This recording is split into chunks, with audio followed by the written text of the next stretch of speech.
Hey guys, welcome back to the channel. In today's video, I'll be showing you how to use Bolt Ride app in Thailand in just a few simple steps. So let's dive in. First off, you want to make sure that you have downloaded the app. Once done, go ahead and open it. Then on the home page, you want to change pickup to start ordering. So from here, you need to choose your pickup location and then your drop off location. Then from here, you want to choose a type of ride. Here, you have taxi, motorbike, and Bolt. And then you can also choose the type of payment method you want. We have cash. You can also add debit or credit card. And once you're done, just simply go ahead and select the type of ride at the bottom.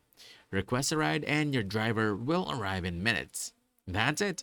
Now you know how to use Bolt Ride app in Thailand in just a few simple steps. So if you found this helpful, don't forget to hit that like button, subscribe for more quick guides, and I'll see you in the next one. Thanks.